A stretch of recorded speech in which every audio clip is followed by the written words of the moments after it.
శశివర్ణం చతుర్భుజం ప్రసన్నవదనం ధ్యాయేత్ సర్వవిఘ్నోపశాంతయేత్.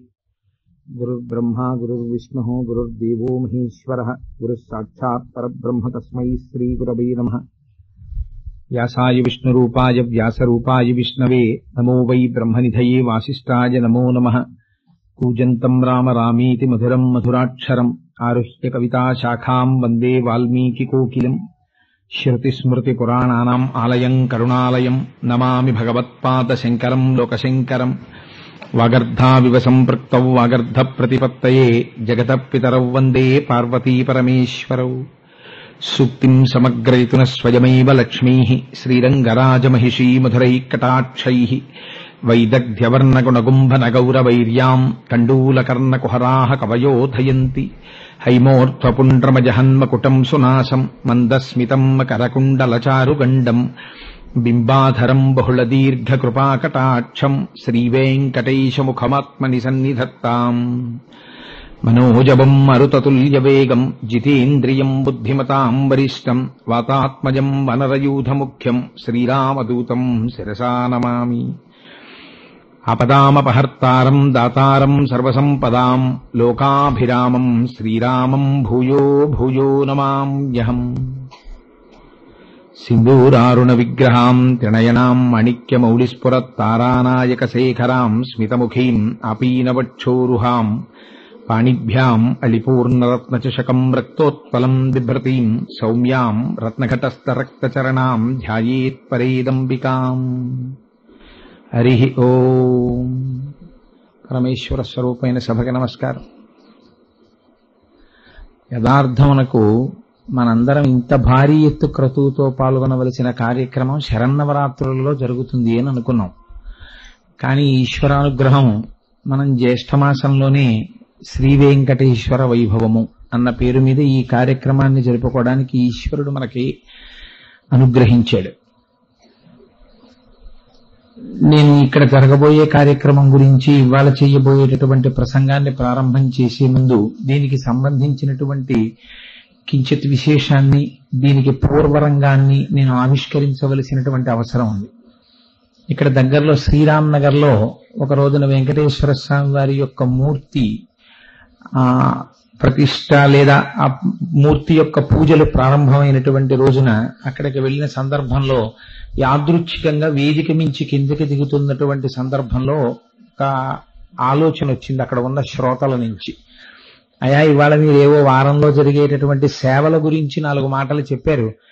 ఆ సేవల గురించి చాలా విపులంగా విశేషంగా ఎక్కడైనా ఉపన్యాసం చెప్తే మేమందరం వింటాం కదా, అందుకని మాకు తెలియక కాదు, మాకందరికీ తెలుసు, కానీ నువ్వేమైనా చెప్తుంటే వినాలని అదొక సంతోషం, అందుకని నువ్వేమైనా చెప్తావా అని అడిగారు.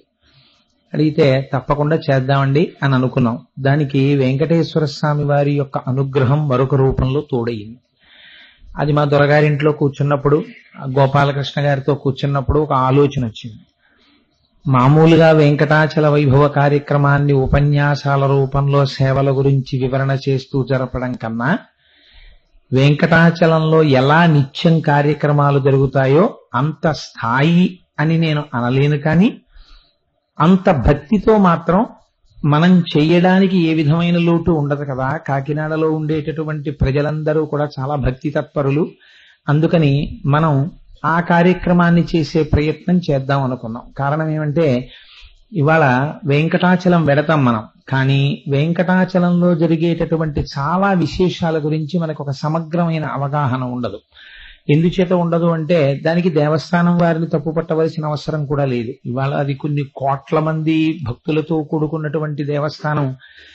ఎడతెరిపి లేకుండా సూర్యోదయ సూర్యాస్తమయాలతో నిమిత్తం లేకుండా లక్షల మంది భక్తులు స్వామివారి యొక్క దర్శనం కోసమని వెంపర్లాడుతుంటారు. అందుకని అక్కడ వ్యాఖ్యానం కానీ అక్కడ జరుగుతున్నటువంటి సేవ యొక్క విశేషం కానీ తెలుసుకునేటటువంటి అవకాశం తక్కువగా ఉంది. కనుక మేమేమనుకున్నామంటే వెంకటాచల వైభవము అని కార్యక్రమాన్ని సేవలని వివరణ చెయ్యడంతో పాటుగా ఆ కార్యక్రమాన్ని చేస్తే ఎలా ఉంటుంది అనుకున్నాం. అలా అనుకున్న మరుక్షణం విశ్వకర్మ రూపంలో వెంకటేశ్వరుడు గోపాలకృష్ణ గారిని ఆవహించాడు. ఆవహించి వెంకటాచలంలో సహస్రదీపాలంకార సేవకి ఎలా మంటపం ఉండాలో అలా తయారైపోయింది. స్వామివారికి ప్రతిరోజు ఆనంద నిలయంలో సేవలు ఎలా జరగాలో అలా ఆనంద నిలయంతో సమానమైనటువంటి ఒక అంతరాలయం తయారైపోయింది. స్వామివారు అక్కడ ధ్రువమూర్తి ఎలా ఉంటారో అటువంటి ధ్రువమూర్తి బయలుదేరి వచ్చేశారు. మీకు రేపటికి దానికి సంబంధించిన వాయు ప్రతిష్టా కార్యక్రమం పూర్తయి దర్శనమిస్తారు. స్వామివారి యొక్క కొలువు శ్రీనివాసుడు తరలి వచ్చేశారు ఉత్సవమూర్తులు. దీనితో పాటుగా ఒక హుండీ కూడా తరలి వచ్చేసింది. ఇలా వెంకటేశ్వర స్వామి వారి అనుగ్రహం చేత వెంకటాచలం నుంచి ఒక్కొక్కటిగా తరలి అనగా నా ఉద్దేశం అక్కడ అన్ని ఇక్కడికి తెచ్చేశారండి మీరు అనుకునేది. స్వామివారి అనుగ్రహంతో తద్రూపంగా ప్రతిబింబంలాగా ఇక్కడికి వచ్చి అన్ని నిలబడ్డాయి. కాబట్టి ఇంకా మనం సేవలు ప్రారంభం చేసుకోవడమే మన అదృష్టం. ఇందులో ఉన్నటువంటి విశేషం ఏమిటంటే, పురాణంలో ఒక మాట ఉంటుంది. ఏమిటంటే, వెంకటాద్రి సమం స్థానం బ్రహ్మాండే నాస్తి కించన వెంకటేశ సమోదేవో నభూతో నభవిష్యతి. వెంకటాచలంతో సమానమైనటువంటి పర్వతము ఇత పూర్వము లేదు, ఇకపై ఉండదు. వెంకటేశ్వరుడితో సమానమైనటువంటి దేవుడు అంతటి కారుణ్యమూర్తి ఇత పూర్వము లేడు, ఇకపై ఉండడు. అటువంటి వెంకటేశ్వర స్వామి వారి యొక్క సేవలకి సంబంధించి ఒక చిత్రమైనటువంటి విషయాన్ని మనకి పురాణంలో చెప్తారు. స్వామికి 365 రోజులలో 500 పైచిలకు సేవలు జరుగుతాయి.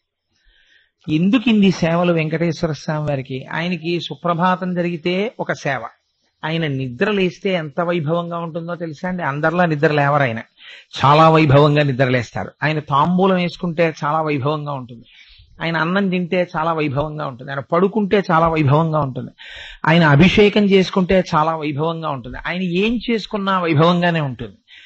అంత వైభవంగా ఉండేటటువంటి వెంకటేశ్వరుడు ఇన్ని సేవలు చేసుకోవలసినటువంటి అవసరం ఏమిటి? ఎందుకని అన్ని సేవలు స్వామి చేసుకుంటూ ఉంటారు అంటే, అన్ని సేవలు స్వామి చేసుకోవడం వెనకాతల పెద్దలు ఒక విషయాన్ని విజ్ఞాపన చేస్తారు. అందులో కారణం, కూర్చోమ్మా, కూర్చుని విని చక్కగా. దానికి కూర్చో తర్వాత చెప్దు గాని కూర్చో. అందుకని మనకి పూర్వకాలంలో కృతయుగం, త్రేతాయుగం, ద్వాపర యుగం మొదలైనటువంటి యుగాలలో అది విడిచిపెట్టేయమ్మా, పడిపోయింది. వెరీ గుడ్ కూర్చో, చక్కగా కూర్చో. అలా వెళ్ళి కూర్చుని విను చక్కగా. త్రేతాయుగం, ద్వాపర యుగం మొదలైనటువంటి యుగాల్లో స్వామి యందు అత్యంత భక్తి తత్పరులైనటువంటి వారు ఉండేవారు. ఆ కారణం చేత ఆయా కాలములయందు యజ్ఞయాగాది క్రతువులు జరిగేవి. యజ్ఞయాగాది క్రతువులు జరిపించవలసినటువంటి సందర్భం ఏర్పడినప్పుడు చాలా నిష్ఠ కలిగినటువంటి వారు, స్వరం చెప్పగలిగినటువంటి వారు వేద పండితులు కావాలి. అటువంటి వేద పండితులు యజ్ఞయాగాది క్రతువులను నిర్వహించినప్పుడు వారికి భూరి విరాళములను ఇవ్వగలిగిన వారు, భూరిదానములు ఇవ్వగలిగినటువంటి దాతలు ఉండాలి.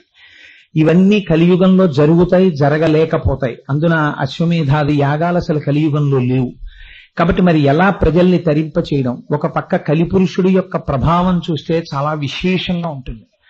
ఇటువంటప్పుడు భగవంతుడు ఏ రూపంలో ప్రజల్ని, భక్తుల్ని ఉద్ధరించాలి అంటే స్వామి శ్రీవేంకటేశ్వరుడిగా ఆవిర్భవించాడు. మనం యజ్ఞయాగాది క్రతువులను చేయలేం కనుక వెంకటాచలంలో ఏదో ఒక్క సేవ చేసామనుకోండి, ఒక చిన్న సేవ, అది ఎంత చిన్న సేవ అవనివ్వండి, ఆ సేవ చేసినంత మాత్రం చేత, అందుకే ఆర్జితము అంటారు దాన్ని, మీరు ద్రవ్యంతో కొనుక్కోవాలి. ఒక్కొక్క దేవాలయంలో ఒక్కొక్క పద్ధతి ఉంటుంది. నేను పూర్వం ఒకసారి ప్రస్తావన చేసి ఉన్నాను. శంకర భగవత్పాదాచార్య స్వామి వారు జన్మించడానికి కారణమైనటువంటి శైవక్షేత్రం ఉంది. అటువంటి శైవక్షేత్రాల్లో ఆవు నీతితో అభిషేకాలు ఎక్కువగా జరిగి కొన్ని సంవత్సరాల పాటు నెయ్యి అలా పేరుకు నిండిపోతుంది. అలాగే మీరు శ్రీకృష్ణ భగవానుడి యొక్క గొప్ప క్షేత్రమైన గురువాయూరు వెడితే అక్కడ నారాయణీయం చదవాలి. అక్కడికి వెళితే నారాయణీయం చదవడమే ప్రధానం. అలాగే మీరు శుచీంద్రం వెళ్ళారనుకోండి, శుచీంద్రంలో చిన్న చిన్న వెన్నముద్దలు ఇస్తారు. ఆ వెన్నముద్ద తీసి స్వామివారి మీదకి విసురుతారు. అలాగే కేరళలో ఒక రామాలయం ఉంది, అక్కడికి వెళ్ళారనుకోండి బుడగలు వదలాలి. ఒక్కొక్క దేవాలయానికి ఒక్కొక్క ప్రాశస్త్యం ఉంటుంది, ఒక్కొక్క రకమైన సేవా నిరతి ఉంటుంది. ఆ ప్రకారం చెయ్యాలి. వెంకటాచలానికి సంబంధించినంత వరకు ఎన్ని కోట్లు ఇవ్వగలిగిన వాళ్ళైనా ఉండొచ్చు, కానీ ఒక్కటి హుండీ ఉంటుంది. ఆ ఒక్క హుండీ దగ్గరికి వెళ్ళి పావలా అయినా 5 పైసలైనా 10 పైసలైనా అందులో సమర్పించినటువంటి వాళ్ళకి స్వామి ఆపాటి ద్రవ్యాన్ని తీసుకుని వాళ్ళకి విశేషమైనటువంటి ఫలితాలను ఇస్తాడు. పురుషార్థం ఏదో ఒక రకంగా ఈశ్వర సేవ చెయ్యాలి కదా, అందుకని ఆర్జితం అన్న పేరుతో స్వామికి అన్ని సేవలు జరుగుతుంటాయి వెంకటాచలంలో. ఇది ఆయన చేయించుకోవడం కాదు, ఆ రూపంలో స్వామి మనని ఉద్ధరించడానికని బయలుదేరి వచ్చాడు. వెంకటాచలంలో మీకు చాలా ఆశ్చర్యకరమైన ఘట్టం ఎక్కడ ప్రారంభం అవుతుందంటే సుప్రభాతం దగ్గరే ప్రారంభం అవుతుంది. నేను ఈ మాట ఎందుకంటున్నాను ఒక్కసారి మీరు విచారణ చేయండి. వెంకటాద్రి సమం స్థానం బ్రహ్మాండే నాస్తి కించన, వెంకటేశ సమోదేవో నభూతో నభవిష్యతి. వెంకటేశ్వరుడితో సమానమైనటువంటి దేవుడు ఇక పూర్వము లేడు. ఈ మాట పర్వాలేదు. నభవిష్యతి, ఇక ముందు రాడు. ఈ మాట అనడం చాలా సాహసం. ఈశ్వరుడు యొక్క అవతారం అటువంటిది, రాదని చెప్పడానికి మీకున్న ధైర్యం ఏపాటిది? ఈశ్వరుడు యొక్క ఆవిర్భావాన్ని, ఆయన యొక్క అవతారం యొక్క వైశిష్ట్యాన్ని, దాని కారుణ్యాన్ని మీరు నిర్ధారణ చేస్తారా? అంటే ఎందువల్ల ఆయన అంత కారుణ్యమూర్తో, ఎందువల్ల ఆయన అంత సులభుడో మీరు తెలుసుకోవాలి. తెలుసుకుంటే ఏమవుతుంది అంటే స్మరణాత్ సర్వపాపఘ్నం. మీరు ఆ వెంకటాచలాన్ని మనసులో ఒక్కసారి స్మరించారనుకోండి, పాపాలన్నీ పటాపంచలైపోతాయి. స్మరణాత్ సర్వపాపఘ్నం, స్థవనాత్ ఇష్టవర్షిణం. స్తవనాత్ అంటే స్తవం చేస్తే, స్తవం అంటే కీర్తన చేయడం. బాబా ఏమి క్షేత్రం అండి, ఏమి సేవలండి అని మీకు తెలిసి ఏదో 4 మాటలు దాని గురించి చెప్పుకున్నారనుకోండి, ఇష్టవర్షిణం, మీ కోర్కెలు తీరుతాయి. దర్శనాత్ మోక్షదం దేశం. మీరు ఆ స్వామిని ఒక్కసారి దర్శనం చేసుకుంటే ఆయన మోక్షం ఇస్తాడు. కాబట్టి కలవు శ్రీ వెంకటనాయక. కలియుగంలో ఆ శ్రీ వెంకటేశ్వరుడి పాదములను ఆశ్రయించి ఉంటారు జనులు. ఇక్కడ మీరు ఒక్క విషయాన్ని గమనించండి.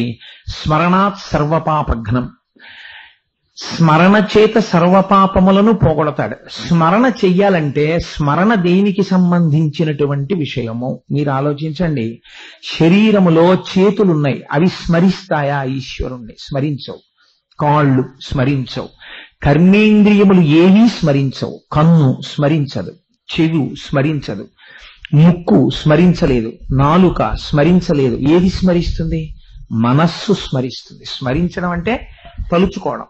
తలుచుకోవడం అనేటటువంటి ప్రక్రియ ఎవరికి సంబంధించినది? కేవలము మనస్సుకి సంబంధించినది. మనస్సు ఎప్పుడు స్మరిస్తుంది? మనస్సు స్మరించాలంటే మనస్సు దాని యందు తాదాత్మ్యతని పొందాలి, లేదా ఒకసారి చూసి ఉండాలి. ఇప్పుడు మీరు ఒకసారి సుప్రభాత సేవ ఎలా ఉంటుంది మీరు చూశారనుకోండి, మీరు ఊరుకోగలరా? మీరు చూసిన తర్వాత మీరు ఇంటికి వెడతారు. ఇంటికి వెళ్ళి అదేమిటి తెల్లవారుజామున వెళ్ళిపోయావు, 10 అయింది, ఇప్పటి వరకు ఎక్కడికి వెళ్ళావు, ఏం చేస్తున్నావు అన్నారనుకోండి, మీరు ఏం చేస్తారు? స్మరణాత్, తెలియకుండానే స్మరిస్తారు. ఇవాళ ఏమైందో తెలుసా? ఇన్నాళ్ళు కౌసల్యా సుప్రజారామ పూర్వా సంధ్యా ప్రవర్తతే, ఇది మాత్రమే విన్నాం సుప్రభాతంలో. అసలు వెంకటేశ్వర సుప్రభాతానికి ఉన్న గొప్పతనం ఏమిటో తెలుసా అని మీరు అనుసంధానం చేయడం ప్రారంభం చేస్తారు. మీకు తెలుసున్న భాషలో మీ పక్క వారితో దీని గురించి మాట్లాడతారు. ఓ 3 నెలలు అయిపోతుందో పెళ్లి కడతారు. అక్కడ మా కాకినాడలో వెంకటాచల వైభవం జరిగింది అని మళ్ళీ అక్కడ చెప్తారు. ఆ తరువాత వెంకటాచలం కొండ మీద కడతారు. పూర్వం ఏదో తెల్లవారుజామున అర్చనానంతర దర్శనం టికెట్ ఉంటే ఏ 4:30కో లేచేవాడు. ఇప్పుడు 2 గంటలకి లేచి కాకినాడలో జరిగినటువంటి సుప్రభాత సేవలాగే ఇక్కడ ఉంటుందన్నారు కదా, చూద్దామని మీరు ఆ కొండ మీదకి వెళ్ళి నిలబడి ఎలా జరుగుతుందో టికెట్ లేకపోయినా రాజద్వారం దగ్గర నిలబడి చూస్తారు. ఇప్పుడు ఏమైంది? దర్శనాత్ చాలా భాగాన్ని మీరు చూసేస్తున్నారు సుప్రభాత దర్శనంలో. ఇవన్నీ ఎక్కడి నుంచి వస్తాయి? మీరు ఒకసారి చూడగలిగితే వస్తాయి. మీరు చూడాలంటే వెంకటాచలం కొండ మీద కూర్చుని ఇన్ని సేవలు చూడడం ఎలా కుదురుతుంది? కాబట్టి వెంకటేశ్వర స్వామి వారు కాకినాడ పట్టణ ప్రజల మీద అనుగ్రహించారు.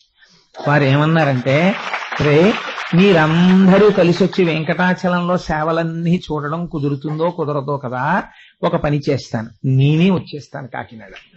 వచ్చేసి నేనే మీ దగ్గర 7 రోజులు సేవలు అందుకుంటాను. ఓ తెలిసి తెలియని వాడు ఉన్నాడు కోటేశ్వరరావు, వాడికి సాహసం ఎక్కువ, ధైర్యంగా మాట్లాడగలడు, భయం లేదు. అందుకని వాడికి ఆ లక్షణం ఒకటి ఉంది కాబట్టి వాడిని అడ్డు పెడతాను, వాడితో చెప్పిస్తాను. చెప్పించి 7 రోజులు సేవలు చేయిస్తాను. మీరు చెయ్యవలసింది ఏమిటి? వచ్చి కూర్చుని చూడడమే. ఇప్పుడు రేపు జరగబోయేటటువంటి సేవని ఇవాళ వివరణ చేస్తాం.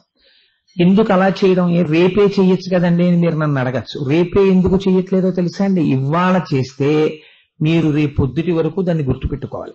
మొదటి విషయం గుర్తు పెట్టుకుని రేపు వచ్చి ఇక్కడ నిలబడతారు. నిలబడిన తర్వాత నేనేం చెప్పానో అది రేపు ఇక్కడ జరుగుతూ ఉంటుంది. జరుగుతున్నప్పుడు నిన్న చెప్పాడు కదా, అదిగో అది జరుగుతోంది అని మీరు ఆ భావుకతతో, ఆ తాదాత్మ్యతతో దర్శనం చేస్తారు. మనస్సు నిన్నదు చెప్పినటువంటి విషయాన్ని స్మరించి దర్శనం చేస్తూ ఉంటుంది. ఆ దర్శనము చేత పునీతులవుతారు.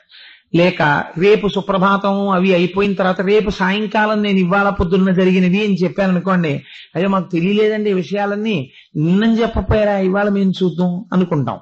అందుకని ఇవాళ ఉపన్యాసం చెప్పి రేపు సేవలు జరిగేటట్టు అలా ప్రతిరోజు అలా జరుగుతూ ఉంటాయి.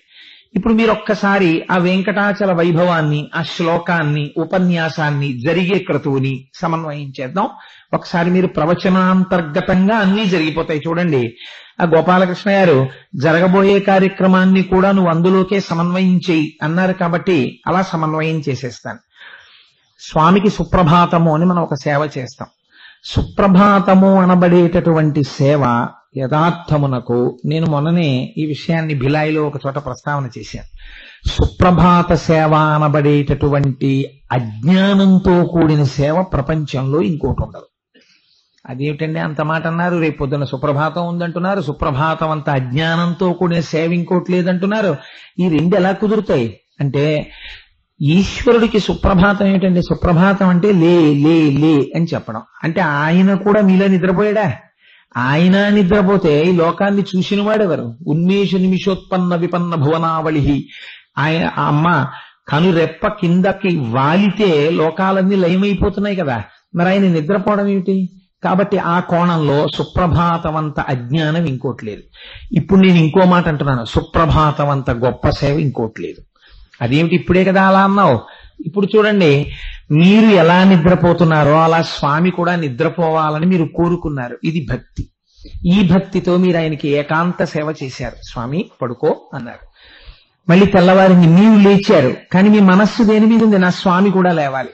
ఇప్పుడు స్వామిని నిద్రలేపాలి. స్వామిని నిద్రలేపాలంటే ఈ స్వామిని నిద్రలేపడంలో మొట్టమొదట నిజంగా పరమాత్మ సాకార రూపంతో నడిచి వచ్చి పడుకున్నప్పుడు లేపినటువంటి అదృష్టాన్ని పొందినటువంటి మహా అదృష్టవంతుడెవరో అటువంటి వారు లేపినప్పుడు ఉపయోగించినటువంటి శ్లోకాన్ని మొట్టమొదట మకుట శ్లోకంగా పెట్టి నిద్రలేపడాన్ని ప్రారంభం చెయ్యాలి. ఎవరు చేశారు అలాగా? అంటే శ్రీరామాయణంలో రామలక్ష్మణులిద్దరినీ తన వెంట తీసుకుని వెళ్ళినప్పుడు రామలక్ష్మణులిద్దరూ నిద్రపోతే మరునాడు ఉదయం సూర్యోదయం అవుతున్నప్పుడు రామలక్ష్మణులు నిద్ర లేపినటువంటి ఘనత విశ్వామిత్ర మహర్షికి దక్కింది.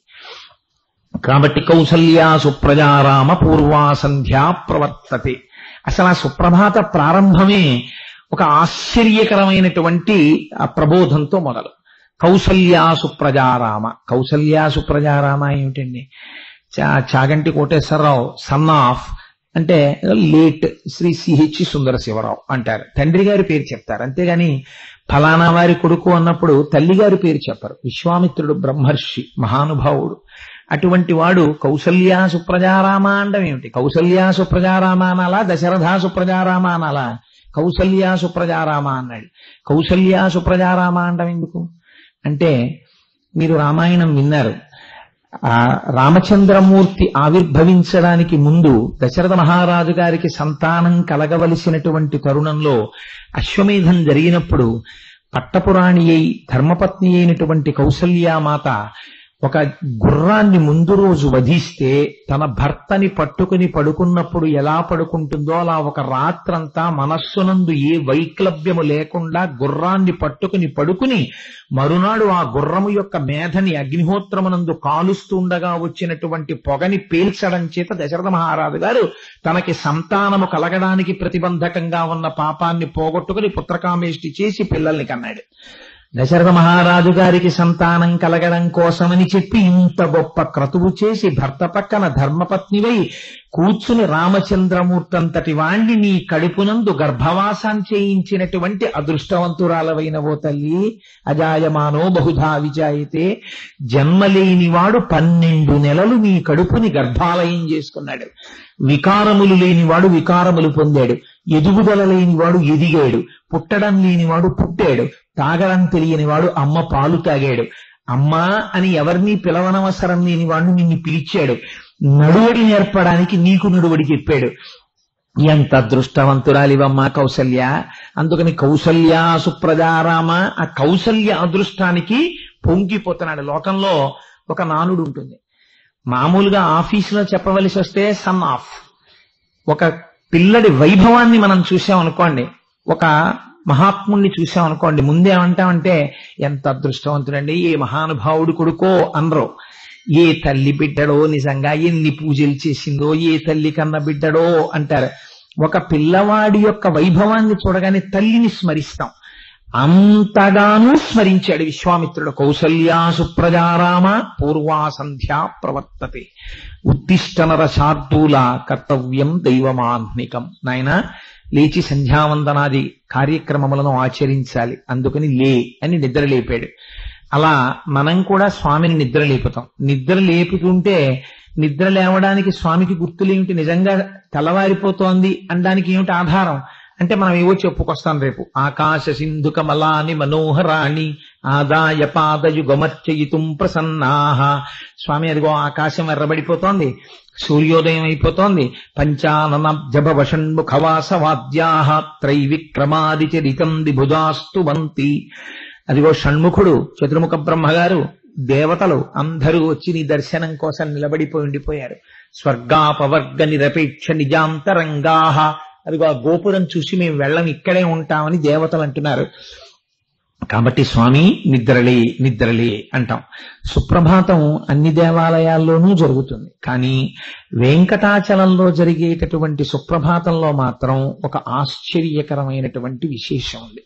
అది సుప్రభాతంలో ఉంటుంది, ఏకాంత సేవలో ఉంటుంది, రెండిటిలోనూ ఉంటుంది. ఏమిటో తెలుసా అండి?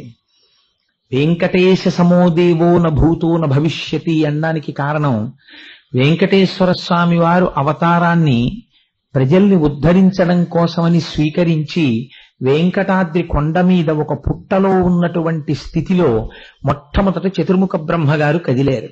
స్వామిని అన్వేషిస్తూ స్వామికి సేవ చేసుకోవాలని మొట్టమొదట బయలుదేరిన వాడు బ్రహ్మగారు. బ్రహ్మాధేను శివో వత్స గోపాలీ కమలాలయ. పరమశివుడు ఆవుదూడయ్యాడు, అమ్మ లక్ష్మీదేవి గోపకాంత అయింది. ఈ ముగ్గురు బయలుదేరి చోళరాజు గారి దగ్గరికి వచ్చారు. ఈ ఆవుని దూడని చోళరాజు గారికి అమ్మారు. ఆవు చాలా బాగుంది, దీని పాలు జాగ్రత్తగా ఉండేటట్టుగా చూడు, జాగ్రత్తగా కాపుకాయని గోపాల బాలుడికి అప్పచెప్పారు. ఈ ఆవు కొన్నాళ్లు బానే పాలిచ్చింది, కొన్నాళ్లు పోయిన తర్వాత పాలివ్వడం తగ్గించేసింది. ఎందుకు తగ్గించేసిందని రాణిగారు రాజుగారికి చెప్పింది. రాజుగారు గోపాలుణ్ణి పిలిచారు. పిలిచి, నీవు అప్రమత్తతతో ఆవుని కాపాడలేకపోతున్న కారణం చేత ఆవు పాలు ఎక్కడో వదిలిపెట్టేస్తోంది, ఎవరో పితికేస్తున్నారు. రేపు ఆవు సరిగ్గా పాలివ్వకపోతే నీకు శిరచ్ఛేదనం చేస్తానన్నాడు.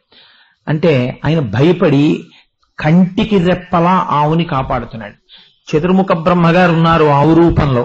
ఆ ఆవు అరణ్యానికి మేపడానికి తీసుకెడితే అలా వెళ్ళినట్టుగా వెళ్ళి ఒక వాల్మీకము అంటే పుట్టలో కూర్చున్నటువంటి వెంకటేశ్వర స్వామి వారిని దర్శనం చేసుకుని సమాసిజ్ఞ వాల్మీకం తుతోష మనసావిధి ఎంతో సంతోషపడిపోయాడు. సంతోషపడిపోయి సమంతాత్ క్షీరధారయ, ఆ పొదుగు ఆ పుట్ట మీదకొచ్చేటట్టుగా నిలబడి పాలధారలు వర్షించాడు.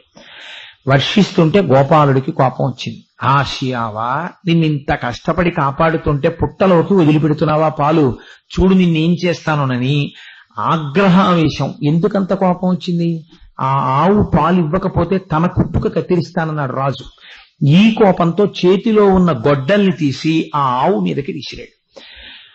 ఆ గొడ్డలి వచ్చేస్తోంది, వచ్చి ఆవుకి తగిలితే ఆవు మరణిస్తుంది. ఒకటి బాహ్యమునందు గోశరీరంతో ఉంది కాబట్టి గో మరణం, రెండు గోవు రూపంలో ఉన్నవాడు చతుర్ముఖ బ్రహ్మగారు. బ్రహ్మగారికి తగులుతోంది. బ్రహ్మగారెవరు? ఆయన నాభికమలం నుంచి ఆవిర్భవించినటువంటి శ్రీమన్నారాయణుడి బిడ్డడు. కాబట్టి ఇప్పుడు లోకానికి మొదటి పాఠం చెప్పాలి. అన్నిటికన్నా రక్షింపబడవలసినది ఇది, ఆవుల్ని రక్షించాలి. కాబట్టి ఆవుల్ని రక్షించాలి కనుక వెంటనే అప్పటి వరకు పుట్టలో ఉన్నటువంటి వెంకటేశ్వర స్వామి వారు గభాలన పైకి లేచారు, ఆవుకి దెబ్బ తగలకుండా. ఆ గొడ్డలి వచ్చి వెంకటేశ్వర స్వామి వారి తలకి తగిలింది. కుఠారాణే తితీక్ష్ణేన తాడితో వెంకటేశ్వర సప్తతాళ ప్రమాణేన అని 7 తాడి చెట్లంతెత్తు రక్తస్ఫూర్తి రభూస్తథా, పెద్ద రక్తధార చిమ్మింది ఆయన తలలోంచి. అంత రక్తాన్ని చూసేటప్పటికే ఆ గోపాలుడు అక్కడే పడి శరీరాన్ని వదిలిపెట్టాడు. ఈ ఆవు అంబారావం చేస్తూ వెళ్లి చోళరాజును తీసుకొచ్చింది. ఆ చోళరాజు ఏమిటి ఆవిలా అరుస్తోందని ఆవుతో వచ్చాడు. అక్కడ నెత్తుటి ఏరు, పడిపోయిన గోపాలుడు ఇవన్నీ చూసి ఆయన తెల్లపోయాడు. తెల్లపోతే అప్పుడు శ్రీనివాసుడు ఆ పుట్టలోంచి పైకొచ్చి శపించాడు. ఏమయ్యా, నీ దగ్గర పనిచేసేటటువంటి వాళ్ళు చేసిన తప్పు ఎంత తప్పో తప్పుకు తగిన శిక్ష వెయ్యాలి.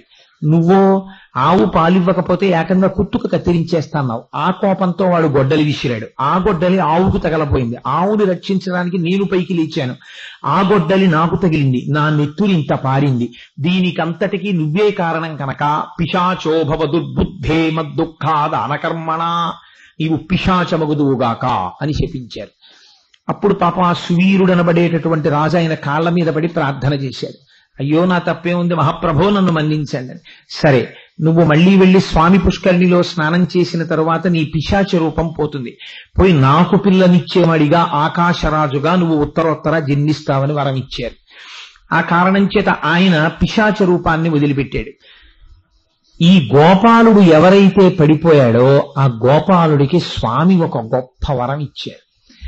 ఈనాటి నుంచి నేను ఏడుకొండలవాడన్న పేరుతో, వెంకటేశ్వరుడన్న పేరుతో, వెంకన్న అన్న పేరుతో, గోవిందా అన్న పేరుతో జనానికి పలుకుతాను. కానీ సాధారణంగా ఎక్కడైనా ఏ దేవాలయంలోనైనా భగవంతుని యొక్క మొట్టమొదటి దర్శనం ఆయన వాహనంది. శివదర్శనం చేయవలసి వచ్చిందనుకోండి, ముందు దర్శనం నందీశ్వరుడిది. విష్ణు దర్శనం చేయవలసి వచ్చిందనుకోండి, గరుడుడిది మొదటి దర్శనం. కానీ ఒక్క వెంకటాచలంలో మాత్రం మొట్టమొదటి దర్శనం ఎవ్వరికీ ఇవ్వరు.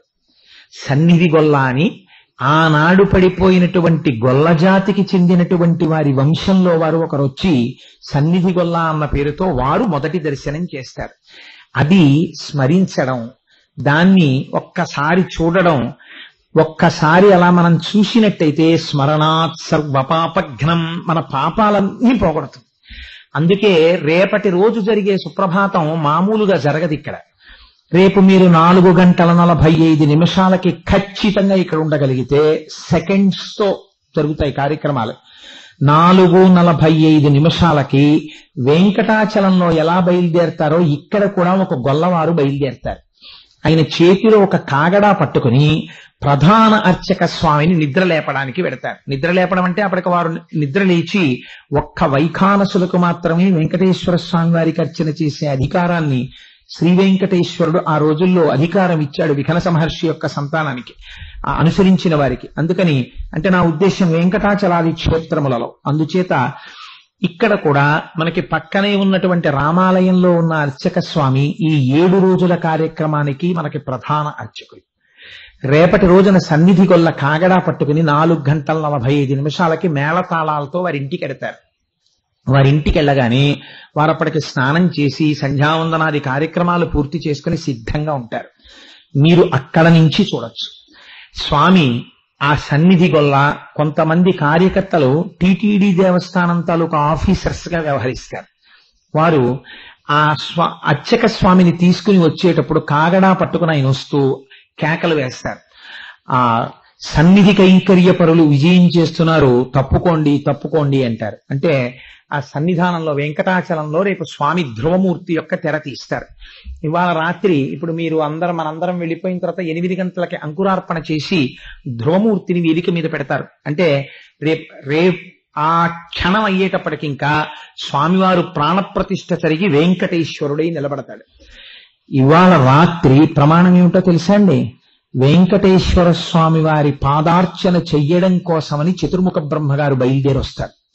చతుర్ముఖ బ్రహ్మగారు బయలుదేరి వస్తున్నారు కాబట్టి ఆయనతో పాటుగా 33 కోట్ల మంది దేవతలు వస్తారు ఇవాళ రాత్రి.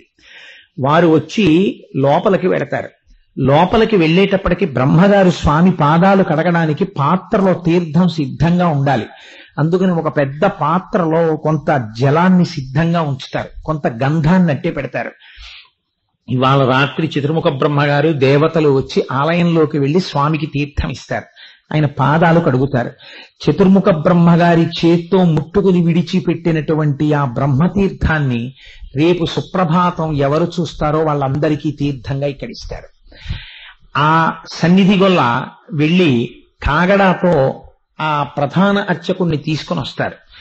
గేటు తీసేటప్పుడు ఎవరు పడితే వారు తీయకూడదు. ఆలయ ద్వారాన్ని తీసేటప్పుడు ప్రధాన అర్చకుడు కుంచకోల అని ఒకటి భుజం మీద వేసుకుని వస్తారు. దాన్ని తిప్పితే తాళం మూడుతుంది. పేష్కార్ అని చెప్పి ఆలయం తరపున ఒక అధికారి ఉంటారు. గోపాలకృష్ణ గారు ఆ పాత్ర పోషిస్తారు పేష్కార్గా. అందుకని రేపు వారు వచ్చి మొట్టమొదట తాళం కప్ప గోపాలకృష్ణ గారు తీస్తారు. ఆ గడియని కుంచకోలతోటి ప్రధాన అర్చకులు తీస్తారు. తీసిన తర్వాత వారి వెనకాతలే వైఖానసుల బృందం వస్తుంది. సన్నిధి గొల్ల వస్తారు. మన అందరం కూడా ఏమీ అక్కర్లేదు, స్నానం చేసి వస్తే చాలు. 5 అయ్యేటప్పటికీ సుప్రభాతం ప్రారంభం అవుతుంది. అందరం ఇక్కడ నిలబడి ఏకకంఠంతో చదువుతాం. సరిగ్గా చదవడం రాని వాళ్ళు మెల్లిగా చదువుకోండి, నోట్లో చదువుకోండి, అపభ్రంశం చేయకండి. కౌసల్యా సుప్రజా రామ పూర్వా సంధ్యా ప్రవర్తతే అని మొదలెడతారు. ఇలా మొదలెట్టగానే సన్నిధి గొల్ల మొట్టమొదట కాగడా పట్టుకుని ఆలయం లోపలికి వెడతారు. లోపలికి వెళ్లి ధ్రువమూర్తిని మొట్టమొదట ఇలా కాగడా పైకెత్తి ఆపాదమస్తకం చూస్తారు. ఇవాళ రాత్రి స్వామి ఉత్సవమూర్తుల కోసం అని చెప్పి ఒక కొత్త మంచం చేయించారు, ఒక చిన్న మంచం. ఆ చిన్న మంచాన్ని వహించడానికి దానికి కవాటాలుంటాయి. ఆ మంచం మీద మెత్తటి పరుపు వేసి తలగడలు పెట్టి ఇవాళ రాత్రి స్వామికి సర్కార్ సేవ అంటారు. అంటే ఏమి కీర్తనలు అవి లేకుండా శయనించి ఇస్తారు. స్వామి పడుకుంటారు. రేపు వెళ్లి తప్పట్లు కొడతారు. తప్పట్లు కొట్టి స్వామి సుప్రభాతం పలుకుతున్నారు లేవండి అంటారు. అంటే లేస్తారు. లేవగానే ఈ ఉత్సవమూర్తుల్ని తీసుకెళ్లి ప్రధానమూర్తి యొక్క పాదముల దగ్గర పెడతారు. జీవస్థానం అంటారు దాన్ని. అక్కడ పెడతారు. పెట్టి మనమందరం సుప్రభాతం చదవడం పూర్తి చేయగానే తెర తీస్తారు. తెర తీయగానే మీరు వెంకటాచలంలో ఏది చూడాలని ఉవ్విళ్ళూరుతామో మనందరం, అది రేపు మనందరం చూడొచ్చు. సన్నిధి గొల్ల ఒక్కసారి కాగడా వెలుతురులో దేవాలయం చుట్టూ ఆ లోపల తిరిగి అక్కడ కొన్ని దీపాలను వేసి ఉంచుతారు, ఒత్తులు. ఆ ఒత్తులు వెలిగించి ఆయన కిందకి దిగుతారు. దిగిన తర్వాత అర్చక స్వామి లోపలికి వెళ్లి స్వామివారికి లఘువుగా ఒక్కసారి ఆ మంత్రంతో ముఖ ప్రక్షాళనం చేయించి మొట్టమొదట ఒక తట్టలో స్వామికి తమలపాకులు వేసినటువంటి తాంబూలం, కొద్దిగా పంచదార, పాలు, వెన్నపూస వీటిని నివేదన చేస్తారు. రేపు మీ అందరూ సుప్రభాతం అయిపోయాక కూర్చుని చూడొచ్చు. అయిపోగానే సన్నిధి గొల్లకి ఆ తాంబూలాన్ని బహుకరిస్తారు. తర్వాత ఇక్కడ ఒక 100 మంది ఆర్జిత సేవా గృహస్థాస్ ఉన్నారు. ఇందులో వాళ్ళకి పాసులు ఇచ్చారు. ఈ 100 మంది ఆర్జిత సేవా గృహస్థాస్ దంపతులు కూడా తప్పకుండా పురుషులు పంచె కట్టుకునే రావాలి. పంచె కట్టుకోవడం రాకపోతే తెల్లటి లుంగి కట్టుకుని రావాలి. పైన చొక్కా కాని బనీన్ కాని ఉంటే ఒప్పుకోరు. ఉత్తరీయం వేసుకుని లోపలికి వస్తే రేపు ఇక్కడ బ్లాంకెట్ వేసేసి నెంబర్స్ వేసేసి ఉంటాయి. వాళ్ళు ఎంత మంది జనం ఉన్నా కూడా వాళ్ళ పాస్ చూపించి వాళ్ళు వచ్చేసి కూర్చోవచ్చు. మిగిలిన వాళ్ళందరం మనందరం అలా చుట్టూ నిలబడతాం. నిలబడి కూర్చుని మనందరం చూస్తాం. వాళ్ళకు చిన్న లాంజ్ ఇచ్చేస్తారు ఇలాగ, అందులో వాళ్ళు కూర్చుంటారు. తర్వాత ఈ సుప్రభాతం అయిపోగానే స్వామికి నివేదన చేసినటువంటి వెన్న మొదలైనవి ఆర్జిత సేవ గృహస్థాస్కి ఇస్తారు ప్రసాదంగా. బ్రహ్మతీర్థం అందరికీ ఇస్తారు. తర్వాత స్వామివారికి చక్కగా లఘువుగా అభిషేకం జరుగుతుంది. అంటే ప్రధానమూర్తికి శుక్రవారం నాడే జరుగుతుంది అభిషేకం. అసలు శుక్రవారం నాడు జరిగేటటువంటి కార్యక్రమం మకుటాయమానం. రేపు ఉత్సవమూర్తులకి లఘువుగా అభిషేకం జరుగుతుంది, అంటే స్నానం చేయించినట్టు.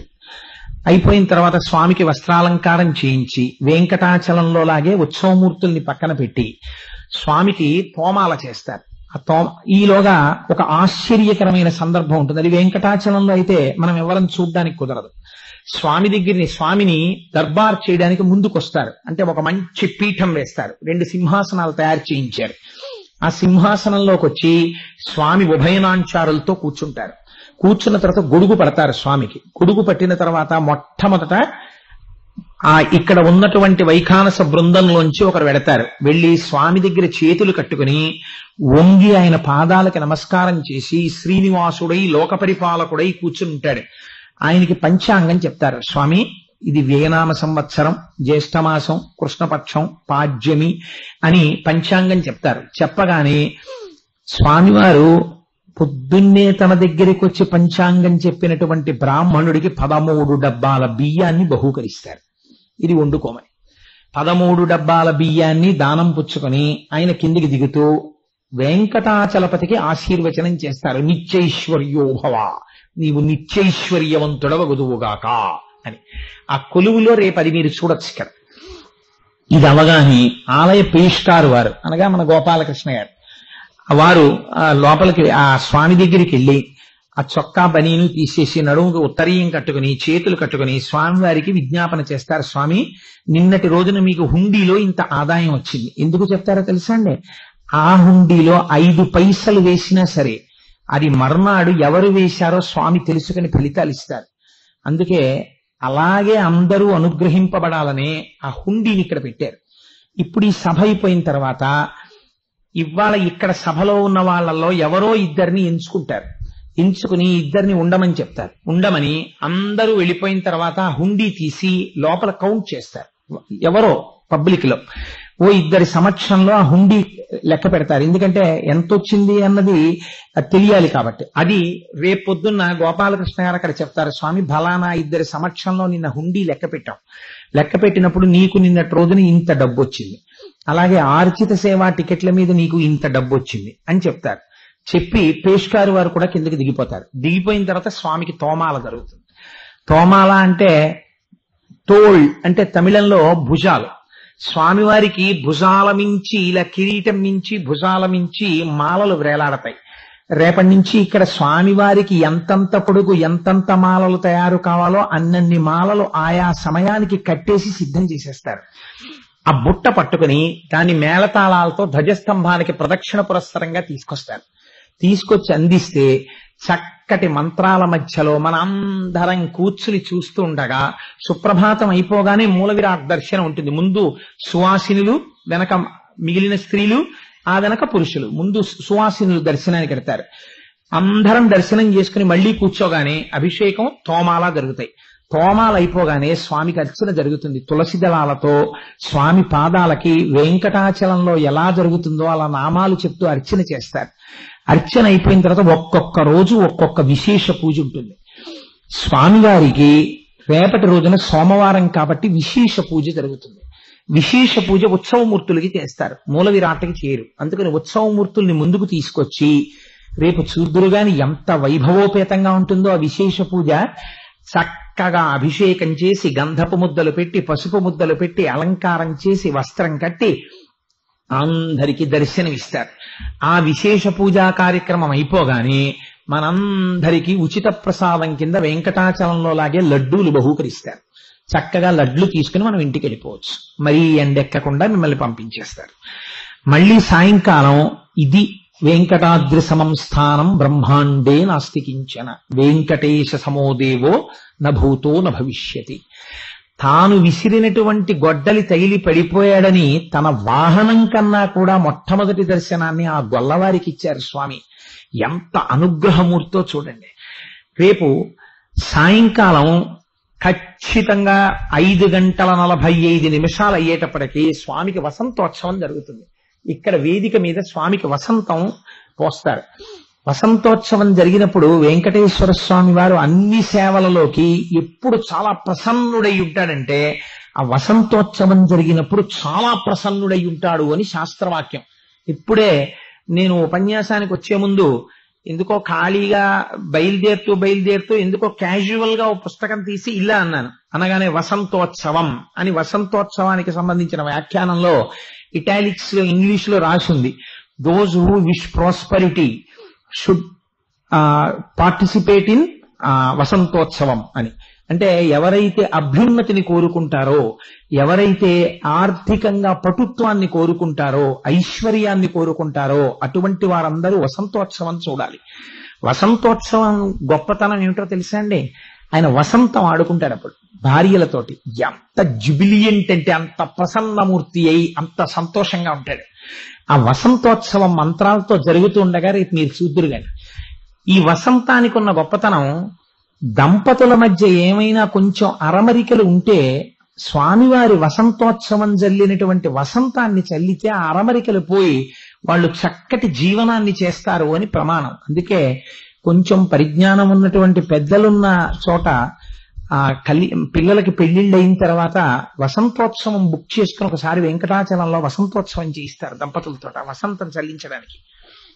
అందుకే వసంతోత్సవం మీద 10 మందిని పంపిస్తారు, వెనక పెద్దవాళ్ళు కూడా వస్తారు. కాబట్టి రేపు ఎవరైనా కొత్తగా పెళ్ళైనటువంటి దంపతులు ఆ వసంతం చల్లించుకోవాలంటే, కొత్తగా పెళ్ళైన దంపతులు అంటే నాలా 1985లోనో 84 పెళ్ళైన వాళ్ళు ఎన్రోల్ చేసుకోకండి దానికి. మనం సీనియర్ దంపతులం. ఈ మధ్య కాలంలో పెళ్ళైన వాళ్ళు, ఒక 6 నెలల లోపు పెళ్ళైన వాళ్ళు ఎవరైనా ఉంటే అలాంటి దంపతులు ముందు రామాయణం, తర్వాత భాగవతం, తర్వాత వెంకటాచలం వైభవం. అంటే స్వామి తాను రావడానికి, కాకినాడ వాళ్ళందరికీ తాను దర్శనమివ్వడానికి ఎన్ని సంవత్సరాల క్రితం ప్రాతిపదిక వేసుకున్నాడో చూడండి. ఈనాటికి వెంకటాచలపతిగా రేపు ఉదయం నుంచి రావడానికి సమాయత్తం అవుతున్నాడు. ఇవాళ రాత్రి నుంచి చతుర్ముఖ బ్రహ్మగారితో సహా దేవతలందరూ రావడం ప్రారంభం చేస్తారు. ఇంకా మన జీవితాలు ఎంత అదృష్టం. రేపు ఇక్కడ ఉపన్యాసం పూర్తవగానే స్వామి అలా బయలుదేరి రామచంద్రమూర్తిని, బేడి ఆంజనేయ స్వామిని చూసి చక్కగా అలా బయలుదేరి మేనాలో ఇలా లోపలికి వస్తారు. ఇలా లోపలికి వచ్చి సహస్రదీపాలంకార మంటపంలోకి ఎడతారు. రేపు అక్కడ వేద పండితులు కూర్చుంటారు, మేళతాళాల మంగళవాయిద్యం చేసేవాళ్ళు కూర్చుంటారు. అన్నమాచార్య కీర్తనలు పాడడంలో నిష్ణాతులై మంచి సంగీత విద్యను అభ్యసిస్తున్న వాళ్ళు ఉత్తరోత్తర వృద్ధిలోకి రావాలని కొంతమంది పేర్లు తీసుకుని ఒక్కొక్క రోజు ఒక్కొక్కరికి అటువంటి వారికి అవకాశం ఇచ్చారు. వారు అన్నమాచార్య వంశీయులతో సమానమైన గౌరవం ఇచ్చినట్టు వారికి. వారు రేపు అక్కడ కూర్చుంటారు. స్వామి ఉయ్యాల ఊగుతూ ఉంటారు. అవన్నీ దీపాలు పెట్టి దీపాలు వెలిగిస్తారు. వెంకటాచలంలో వెలిగినట్టే వెలుగుతుంటాయి. సహస్ర దీపాల మధ్యలో స్వామి మెల్లగా మంద్రంగా ఊయల ఊగుతుంటే స్వామివారి మీద వేద పండితులందరూ వేద పన్నం చెప్తారు. పన్నం అయిపోగానే మంగళవాయిద్యం ఉంటుంది. మంగళవాయిద్యానికి వేద పన్నంకి మధ్యలో ఎవరు రేపటి రోజున స్వామికి కీర్తన చేయడం కోసం అని చెప్పేసి ఆ దేవస్థానం వారి చేత ఒప్పుకోబడ్డారో లేదా దేవస్థానం వారి చేత ఆహ్వానింపబడ్డారో వారు రేపటి రోజున స్వామికి 2 కీర్తనలు చేస్తారు. ఆ 2 కీర్తనలు అయిపోయిన తర్వాత స్వామి బయలుదేరి వెంటనే అక్కడికి వెళ్ళిపోతాడు ఏకాంత శయనానికి. ఏకాంత శయనం కోసమని స్వామి ఏకాంత సేవ టికెట్ దొరకడం అంటే ప్రయర్ బుకింగ్ లేదు వెంకటాచలంలో. మీరు ముందు రోజు రాత్రి 1 గంట వరకు కూర్చుంటే లైన్లో ఆ రోజు ఉంటే దొరికితే మీరు లోపలికి వెళ్ళగలరు. ఇక్కడ మీరు చూడొచ్చు, తరిగొండ వెంగమాంబ గారి ముగ్గుని వేస్తారు. రేపు తరిగొండ వెంగమాంబ గారి ముగ్గు వేసి స్వామివారిని చక్కగా మంచం తీసుకొచ్చి మన అందరం చూస్తూ ఉండగా ఆ మంచం మీద పువ్వులు పరిచి మెత్తటి పరుపు వేసి 2 దిళ్లు పెట్టి ఉభయనాంచారులతోటి స్వామిని పడుకోబెడతారు. స్వామివారి పాదాల వైపు ఒక దీపం ఉంటుంది. ఆ దీపపు ఒత్తిని మళ్ళీ ఏకాంత శయనం సమయంలో వెలిగించేటటువంటి అధికారం సన్నిధి గొల్లది. మళ్ళీ ఆయన వచ్చి ఒకసారి ఆ దీపాన్ని వెలిగిస్తారు. ఆఖరణ ఇచ్చేటటువంటి హారతి తరిగొండ వెంగమాంబ గారి హారతి. స్వామివారు నిద్రపోయే ముందు ఎండు కొబ్బరి, గసగసాలు, పటికి బెల్లం ఇవన్నీ కలిపి నివేదన చేస్తారు. నివేదన చేసి ఏకాంత శయనం అవుతుండగా మళ్ళీ అన్నమాచార్య వంశీయులు వచ్చి చక్కటి స్వామికి నిద్ర పట్టడానికి వీలైనటువంటి రీతిలో ఒక చక్కటి కీర్తన పాడతారు. అది రేపటి రోజున ఎవరు ఆహ్వానింపబడ్డారో వారే ఏకాంత శయనం సమయంలో కూడా అన్నమాచార్య కీర్తన పాడతారు. పాడుతుండగా స్వామివారు చక్కగా అక్కడ పవళింపు సేవ స్వీకరిస్తారు. మనందరం ఆ పవళింపు సేవ చూసిన తరువాత అప్పుడు మళ్ళీ స్వామికి నివేదన చేసినటువంటి ఎండు కొబ్బరి, పటికి బెల్లంతో కూడినటువంటి ఆ పదార్థాన్ని మనకి ప్రసాదంగా ఇస్తారు. చక్కగా మనం అందరం ఆ ప్రసాదం తీసుకుని కళ్ళకద్దుకుని నోట్లో వేసుకుని ప్రశాంతంగా చక్కగా ఇల్లు చేరుకుని హాయిగా పడుకుని మళ్ళీ తెల్లవారేటప్పటికి పరిగెత్తుకుంటూ వచ్చేయడమే స్నానం చేసి. వచ్చేస్తే మళ్ళీ సుప్రభాతంతో ప్రారంభం. మంగళవారం నాడు అష్టదళ పాద పద్మారాధనం అత్యద్భుతమైన సేవ. ఒక్కొక్క రోజు ఒక్కొక్క విశేష సేవ. ఇవన్నీ ప్రతిరోజు ఆ తరువాత రోజు జరగబోయేటటువంటి సేవని మళ్ళీ మీకు ఈ ముందు రోజు వివరణ చేస్తూ ఉంటాం. మంగళవారం నాడు జరగబోయేటటువంటి సేవల్ని రేపు రోజు సాయంకాలం ప్రవచనంలో మీకు విజ్ఞాపన చేస్తాం. కాబట్టి రేపటి రోజు మీరు ఇప్పుడు నేను ఇంత విషయము చెప్పేశాను కనుక మీరు నేను చెప్పింది గ్రహించగలిగారు అని నాకు ఒక తృప్తి కలగడానికి నేను ఒక్క ప్రశ్న వేస్తాను. ఆ ప్రశ్నకి మీరు జవాబు చెప్పండి. రేపు ఉదయం ఎన్ని గంటలకి మనం ఇక్కడికి రావాలి? అయ్య బాబోయ్, మీరు ఏకసంతాగ్రహలుసమండి.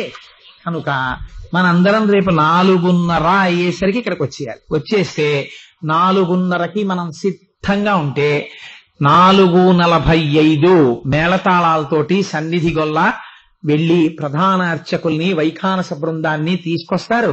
లోపలికి రావడం, వెళ్లడం, సుప్రభాతం జరగడం, ఈ కార్యక్రమాన్నంతటినీ కూడా మనం పరమ ఆనందంగా చూద్దాం. ఇప్పుడు నేను మీకు ఒక్క విషయాన్ని చెప్పి నా ఉపన్యాసాన్ని పూర్తి చేస్తాను. ఇవాళ మొదటి రోజు కనుక మిమ్మల్ని అంతకన్నా ఎక్కువ ఇబ్బంది పెట్టాను. రేపటి నుంచి మీరు తొందరగా రావాలి, 4:30కు వచ్చేయాలి. వచ్చేసి చాలా కార్యక్రమాల్లో పాల్గొనవలసి ఉంటుంది. పైగా ఇవాళ ఉపన్యాసం అయిపోయిన తర్వాత మొన్నటి రోజు వరకు కార్యకర్తలుగా పాల్గొన్న వాళ్ళు ఎవరున్నారో వాళ్ళందరూ ఒక్కసారి ఆ హాల్లోకి రండి. ఆ కార్యకర్తలకి ఇప్పుడు మళ్ళీ వేరే మీటింగ్ ఒకటి ఏర్పాటు చేయబడుతుంది. రెండవది మీరు గమనించండి, నేను ఇవాళ ఎలాగో ఇప్పటి వరకు కార్యక్రమంలోకి వెంకటాచలంలో జరుగుతున్నటువంటి సేవల్ని, పౌరాణికమైన విషయాన్ని, రేపు జరగబోతున్న సేవని అనుసంధానం చేశాను.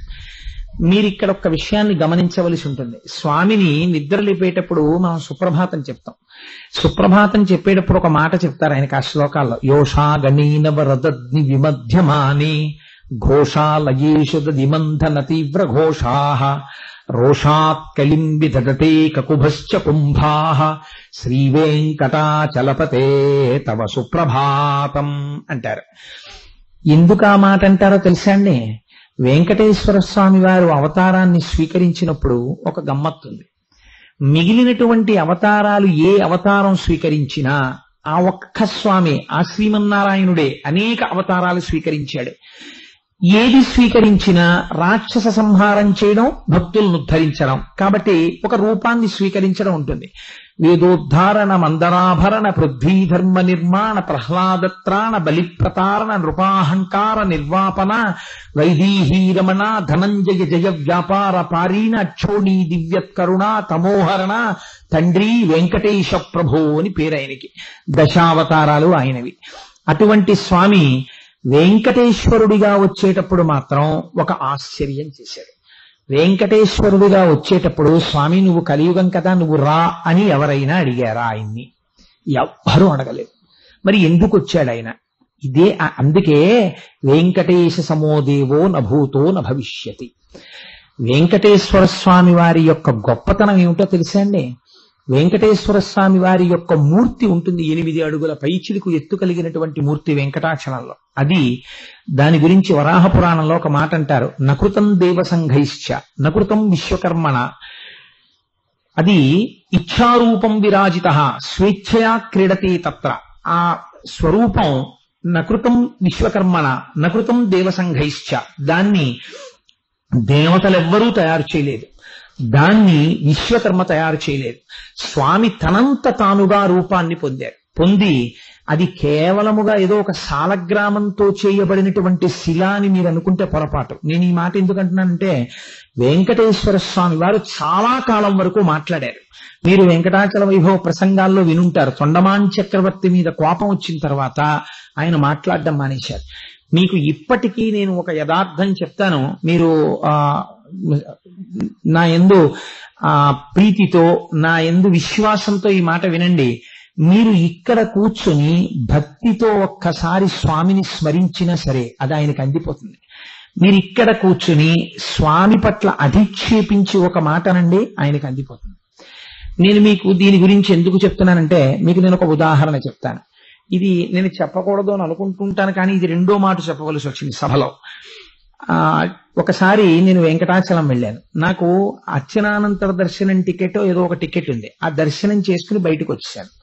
సాధారణంగా ఒకసారి దర్శనానికి వెడితే ఆ దర్శనంతో తృప్తి పొంది వచ్చేస్తాను నేను. ఎందుకంటే నాలాంటి బిడ్డలు కొన్ని కోట్ల మంది ఉన్నారు స్వామికి, అందరూ సేవించుకోవాలనుకుంటారు కదా అని. ఆ రోజు ఎందుకో రేపటి రోజు కూడా ఇంకొక దర్శనం చేసుకుందాం అనిపించింది. రేపటి రోజు కూడా ఇంకొక దర్శనం చేసుకుందాం అంటే నా దగ్గర ఏం టికెట్ లేదు. కంకణం వేయించుకుందాం అంటే అదేదో 72 గంటల తర్వాత 80 గంటల తర్వాత టైం వేశారు. నాకు అన్నాళ్ళు ఉండడానికి మర్నాటికి రిజర్వేషన్ అయిపోయింది ట్రైన్ కి. కాబట్టి విజయ బ్యాంక్ కౌంటర్స్ దగ్గరికి వెళ్ళి ఏదైనా ఒకవేళ టికెట్ దొరుకుతుందేమో చూద్దామని చెప్పి అలా వెళ్ళాను. వెడితే టీవీ స్క్రీన్ మీద పడుతున్నాయి. నా దగ్గర ఏం జేబులో అంత పెద్ద డబ్బేం లేదు, ఏదో కొద్దిగా ఫ్యూ హండ్రెడ్స్ ఉన్నాయి అంతే. కాబట్టి స్క్రీన్ మీద చూస్తే అర్చనానంతర దర్శనం టికెట్ అయితే నేను కొనగలను, ఎందుకంటే ఏదో 100-200 ఉంటుంది కాబట్టి. నేను ఆ స్క్రీన్ మీద చూస్తే ఏవో ఇంకా 200 టికెట్లు 250 టికెట్లు ఉన్నాయి అని ఉంది. ఆ 250 టికెట్లు ఉంటే లైన్ వంక చూశాను, అది పెద్ద లైన్ ఉంది. అసలు 250 టికెట్లకి ఇంతమంది ఎందుకు నించున్నారా అనుకున్నాను నేను. అంటే మిగిలిన సేవలకు కూడా నించున్నారేమోలే అనుకున్నాను. అనుకుని సో నాకు ఇంకా దర్శనం లభించదు ఈసారి, వచ్చేసారి మళ్ళీ దర్శనం అనుకుని, కానీ ఎందుకో నిన్ను ఒక్కసారి దర్శనం చేసుకోవాలనుంది, కానీ నిన్ను దర్శించడం నా చేతిలో లేదు కదా. ఏదో అలా వెళ్ళిపోయి భానుగుడి జంక్షన్కి వెళ్ళినట్టుగా నేను ఇక్కడి నుంచి నీ గుళ్ళోకి నడిచి రావడానికి అవకాశం లేదు కదా. నువ్వు అనుగ్రహిస్తే నన్ను తెప్పించుకోగలవు నీ పాదాల దగ్గరికి. నాకు లేదు కోటేశ్వరరావు, ఈసారి నీకన్నా చాలా మంది భక్తులు ఎదురు చూస్తున్నారు, ఈసారికి సరిపెట్టుకో అని నువ్వు అన్నావా, ఇక్కడి నుంచి నీ శిఖరానికో నమస్కారం, ఏది చేసినా నీ ఇష్టం. కాబట్టి ఇదే నేను చేయగలిగిన ఆఖరి ప్రయత్నం. విజయ బ్యాంక్ దగ్గర నేను నిలబడ్డం అనవసరం అనిపిస్తోంది, నేను బయలుదేరదాం అనుకుంటున్నాను అని ఆ శిఖరం వంక చూసి నమస్కారం చేయబోయాను. మీరు ఆశ్చర్యపోతారు, నేను ఈ ఆలోచన చేసే లోపల ఎక్కడి నుంచి వచ్చిందో తెలీదో నల్లటి మబ్బోటి వచ్చింది ఆకాశంలోకి. వచ్చి ఆశ్చర్యకరంగా ఇంతంత వడగళ్ళు పడ్డం మొదలెడితే ఆ వడగళ్ళ దెబ్బలకి ఆ లైన్ లో నించున్న వాళ్ళందరూ పారిపోయారు, అటు ఇటు చెదిరిపోయారు. నాకు ఉత్తర క్షణం ఏం ఆలోచన వచ్చిందంటే లైన్ లో ఉన్న వాళ్ళు కూడా బయట పిల్లలు ఉన్నారు వాళ్ళు ఉన్నారని పరిగెత్తుకొచ్చేసారు. నాకేం ఆలోచన వచ్చిందంటే నువ్వు అధర్మం చేయట్లేదు, వాళ్ళు వెళ్ళిపోయారు, నువ్వు వెళ్ళిపోవచ్చు, నువ్వు వెళ్ళిపో అనిపించింది. కానీ నేను వెళ్ళిపోయాను క్లియర్. నేను వెళ్ళిపోయి నిలబడినటువంటి ఒక 6 నిమిషాలకో 5 నిమిషాలకో పెద్ద పెద్ద వడగళ్ళు ఇంతంత చిలుకుపడి టక్కన అయిపోయిన వాడు. వీళ్ళందరూ వచ్చి లైన్లో నించున్నారు, నేను వచ్చి నించున్నాను, నాకు దొరికేసింది టికెట్. నేను దర్శనానికి వెళ్ళిపోయాను మర్నాడు. అప్పుడు నేను అనుకున్నాను, ఓహో గరవించి దప్పి తీర్చు కాలమేఘమా వడిబాయక తిరిగే ప్రాణబంధుడా అని స్వామి గురించి అన్నమాచార్య స్వామి వారి కీర్తన చేశారంటే ఉత్తిని చెయ్యలేదురా, ఎంత దయాళురా ఈ స్వామి అనుకున్నాను. ఒకానొక నాడు నేను నా వివాహమైన కొత్తల్లో వెంకటాచలం వెళ్ళి నిలబడితే ఈ శంఖ చక్రాలు వేసుకున్నట్టు, ఇవన్నీ టేపుల్లోకి వెళ్ళిపోతున్నట్టున్నాయి, ఈ శంఖ చక్రాలు వేసుకున్నటువంటి ఉత్తరీయం వేసుకున్న వాళ్ళు కొంతమంది బయటకు వస్తుంటే నేను వాళ్ళని ఇల్లు అడిగాను, ఏమంటే అలాంటి ఉత్తరీయం ఎక్కడ దొరుకుతుందండి అంటే ఇది సేవా టికెట్ మీద ఇస్తారండి అన్నారు. ఓ ఆ సేవ టికెట్ ఎంత అండి అన్నాను. 5,000 రూపాయలండి అన్న. ఆ రోజుల్లో అంటే ఈశ్వరుడు ఇప్పుడు నాకు ఏదో కొంత శక్తిని ఇచ్చాడనుకోండి, పెద్ద బెంగలేదు.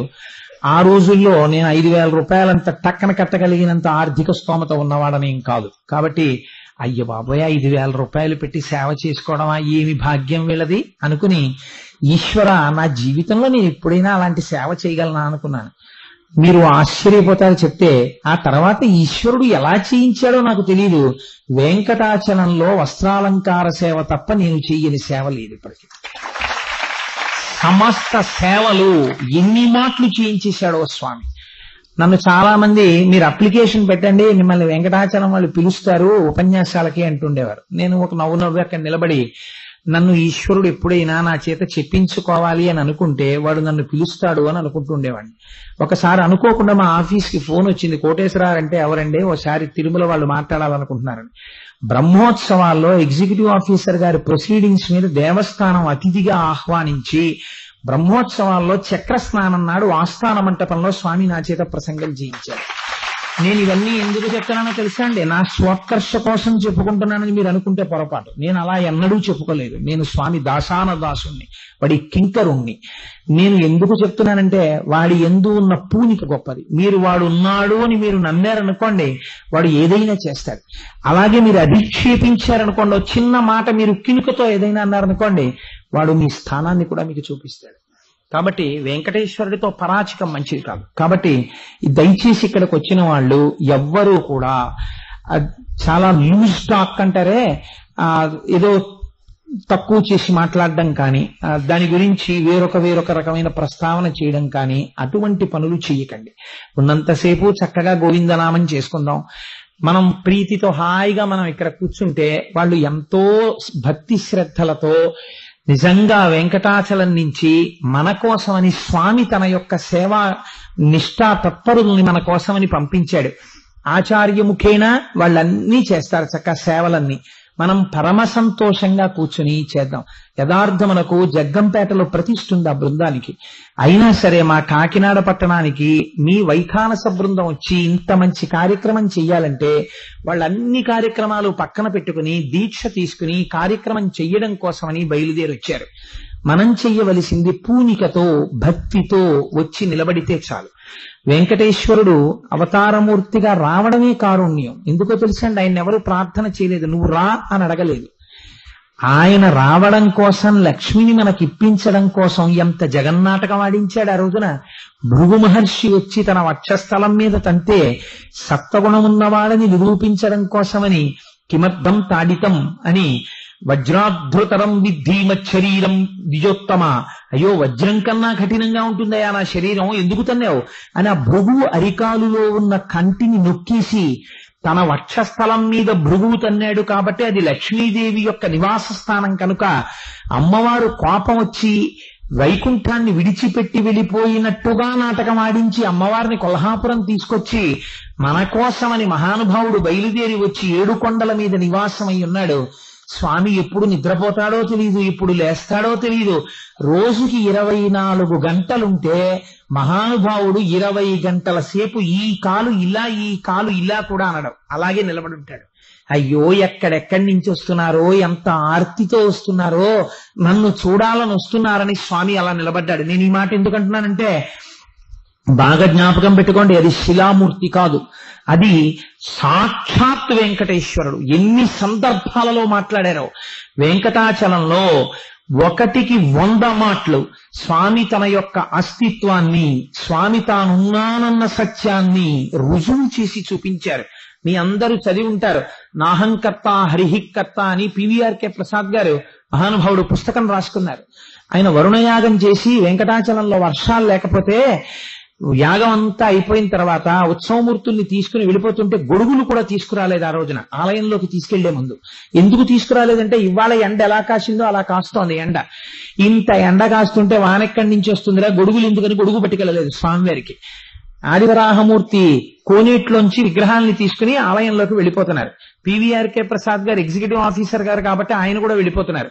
వెళ్ళిపోతుంటే పత్రికా విలేకరులు వారి వెనకాతలు వెడుతూ ఇన్ని లక్షలు ఖర్చు పెట్టి ఎగ్జిక్యూటివ్ ఆఫీసర్ గారు వరుణయాగం చేయించాడు వర్షాలు పడాలని, ఆకాశంలోంచి వర్షం వచ్చిందో లేదో తెలియదు కానీ ఈవో గారి కళ్ళమ్మట నీళ్లు వచ్చుంటాయి అని వ్యాఖ్యానం చేశారు. ఈశ్వర, ఇది నన్నన్న మాట కాదు, నువ్వు ఉన్నావని నువ్వు నిరూపించుకో, నీ శ్వాస అయిన వేదానికి గౌరవం ఉందని నువ్వు నిరూపించుకో, నీ యాగానికి ఫలితం ఉందని నువ్వు నిరూపించుకో, నేను నీ భృత్యుణ్ణి, నన్నన్న మాట నిన్నన్న మాట అని ప్రసాద్ గారు తల వంచుకు నడిచి వెళ్ళిపోతుంటే ఒకే ఒక నిమిషంలో ఆకాశం కారు మబ్బులు కమ్మి పూర్ణ వర్షం ప్రారంభమైపోతుంటే పరుగుల శ్రీవారి ఆలయంలోకి వెళ్లి గొడుగులు తెచ్చిపట్టారు. ఆ రోజు సాయంకాలం ప్రారంభమైనటువంటి వాన మరునాడు ఉదయం ఎగ్జిక్యూటివ్ ఆఫీసర్ గారు ఆనంద నిలయంలో సేవల కోసమని వెడితే పాపనాశనం డ్యామ్ అపురూపమైన రీతిలో వాటర్ లెవెల్ పెరిగిపోయిందని చెప్పేసి పివిఆర్కే ప్రసాద్ గారికి చెప్తే వెంకటేశ్వరుడి వంక తిరిగి ఈశ్వర నీ అనుగ్రహానికి కృతజ్ఞుణ్ణి, ఇక ఆపు వరదలు రాకుండా అంటే వర్షం అయిపోయింది. వెంకటేశ్వరుడు ఉన్నాడా లేడా? ఉన్నాడు మన స్వామి. లేకపోతే పిచ్చి వాళ్ళై తిరుగుతున్నారండి వాళ్ళ వెంకటాచలం చుట్టూ. రాత్రనక పగలనక మాడవీధుల్లో ఎంతమంది ప్రదక్షిణాలు చేస్తున్నారో, ఎంతమంది. నేను ఒకనాడు కొండెక్కుతుంటే 90 సంవత్సరాల వృద్ధుడు కొండెక్కుతున్నాడు, గోవింద గోవింద అంటుంటే డొక్కలు ఊగిపోతున్నాయి. అహంకారం. నేను ఆ గట్టు మీద కూర్చుని ఆ వస్తున్న వృద్ధుణ్ణి చూసి అన్నాను, అయా 90 ఏళ్ళు వచ్చేసాయి, ఇప్పుడు కొండ ఎక్కాలని నిర్ణయం తీసుకోవడం ఏమిటి, ఎందుకంత ఆయాస పడిపోతూ కొండెక్కడం, బస్సులో వెళ్ళొచ్చు కదండి అన్నాడు. అంటే ఆయన నా వంక చూసి అన్నాడు, బాబు నీ వయస్సు నా వయస్సులో సగం కూడా లేదురా, నేను ఈ కొండ ఎప్పటి నుంచి ఎక్కుతున్నానో తెలుసా? ఇంత వాడప్పటి నుంచి ఎక్కుతున్నాను. నేనెక్కడేమిట్రా, ఎక్కిస్తున్న వాడు వాణ్ణి అడుగు తీసి అడుగేస్తే వాడి పేరు చెప్పి ఎక్కుతా, వాడు ఎక్కిస్తాడన్నాడు. మీకు ఆశ్చర్యం చెప్పనండి, నేను ఎక్కలేకపోయాను ఆయనతో. నేను కింద కూర్చుని చూస్తూనే ఉన్నాను. గోవింద గోవింద గోవింద, అడుగు తీసి అడుగేస్తే గోవింద అంటూ ఎక్కేశాడు ఆయన. ఎంతమంది తల్లుల మాంగళ్యం కాపాడాడో మహానుభావుడికి తీసేసి నిలువు దోపిడీ ఇచ్చేస్తారు. ఏ తల్లికి అమ్మా అని అనిపించుకోవడానికి జీవితంలో అదృష్టం లేకపోతే కడుపు పండేటట్టు చేశాడో పిల్లల్ని తెచ్చి తులాభారాలు వేస్తుంటారు. ఏ బిడ్డడికి ప్రమాదం వస్తే బిడ్డని రక్షించాడో ఆ మాడవీధుల్లో పొర్లు దండాలు పెడుతుంటారు. తెల్లవారుజామున వెంకటాచలంలో నిజమైన భక్తిని మీరు చూడాలంటే ఒక్కొక్కసారి కళ్ళు చెమ్మగిల్లుతాయి. ఇది కదా మన దేశానికి మన మతానికి ఉన్న ఆస్తిక్యం అని. తెల్లవారుజామున 1 గంటకి లేచి స్వామి పుష్కరిణిలో స్నానం చేసి మాఘమాసంలో గడగడ గడగడలాడించేస్తూ ఊచకోత కోసేస్తున్న చలిలో ఒంటి మీద తడి బట్టలతో గడగడ గడగడ గడగడలాడుతూ గోవింద గోవింద గోవింద గోవింద అంటూ ఆ క్యూలో నించుంటారు. సుప్రభాతం వాళ్ళని లోపల కదలగానే వీళ్ళని విడిచిపెడితే ఆ తడి బట్టలతో ఒళ్ళంతా కొయ్యబారిపోయిన శరీరంతో ఆనంద నిలయానికి ప్రదక్షిణం చేసి పొర్లు దండాలు పెట్టి ఒళ్ళు కొట్టుకుపోయి ఒక పక్కకి వెళ్ళిపోతుంటే అక్కడ వాళ్ళు వచ్చి సర్దుతుంటే పొర్లు దండాలు పెట్టి ఒకసారి చూసి నేను అనుకున్నాను, ఒక్కసారి వెంకటేశ్వరుడి ఆనంద నిలయం చుట్టూ అలా దొల్లకపోతే ఈ శరీరం పొందినందుకు నాకున్న భాగ్యం ఏమిటి, ఇంకా నేను దొరలవలసిందే అని. ఆశ్చర్యం ఏమిటో తెలుసా అండి, ఆ రోజుల్లో మా పినమామ గారు ఉండేవారు విశాఖపట్నంలో. ఇప్పటికే ఉన్నారు మహానుభావుడు. మేము తరచూ వెళ్లేవాళ్ళం విశాఖపట్నం. వారికి ఒంట్లో బాగోలేదు. He was suffering from bronchitis. ముక్కు ఇలా కారిపోతుంది. ఆయన నా యందు చాలా ప్రీతి కలిగిన వారు. నేను వస్తానయా కోటేశ్వరరావు అన్నారు. ఎప్పుడది మాఘమాసం, ఒళ్ళు తడి ఇలా చలిగాలి ఊచకోత కోసేస్తోంది. పొర్లు దండాలు పెట్టి స్వామి దర్శనం చేసుకుని బయటికి వచ్చాం. ఆశ్చర్యం ఏమిటో తెలుసా అండి, కించెత్తు జ్వరం రాలేదు, ఆయన పడిషన్ తగ్గిపోయింది. ఎంతంత పిల్లలండి, ఇంతంత పసిపిల్లలు తలనీలాలు ఇచ్చేసి ఆ గుండుకి గంధం రాసేసి ఆ షెడ్లల్లో పడుకుంటారు. వాళ్ళకి రూములు కూడా ఉండవు. ట్రంకు పెట్టి తల మీద పెట్టుకుంటారు. ఆ పిల్లాన్ని ఒళ్ళో ఎత్తుకుంటారు. ఆడవాళ్లు కూడా తలనీలాలు ఇచ్చేస్తారు. రోజులకి రోజులు వైకుంఠంలో ఉండిపోతారు. ఉండిపోయి ఆ లోపలికి ఎడుతున్నప్పుడు పరిగెడుతూ స్వామి కోసమని గోవిందా గోవిందా గోవిందా గోవిందా అంటూ ఆ జోగలు పెడుతూ ఆ పిల్లల్ని తీసుకెళ్లి దర్శనం చేసుకుని ఒక్క లడ్డూ ఇస్తే ఆ లడ్డూ ప్రసాదాన్ని కళ్ళకద్దుకుని దాచుకుని ప్యాసింజర్ ఎక్కి నిద్ర లేకుండా ఇంటికి వచ్చి స్నానం చేసి మళ్లీ పూజ చేసుకుని 10 మందికి ఆ ప్రసాదం పంచి ఇంత బూంది నోట్లో వేసుకుని నా స్వామి దర్శనం అయిపోయిందని పొంగిపోతారు. ఆంధ్రదేశంలో పుట్టిన బిడ్డలకి తలనీలాలు వెంకటాచలంలో ఎవరివాడు ఉంటాడండి? అంతటి వాడు నా స్వామి.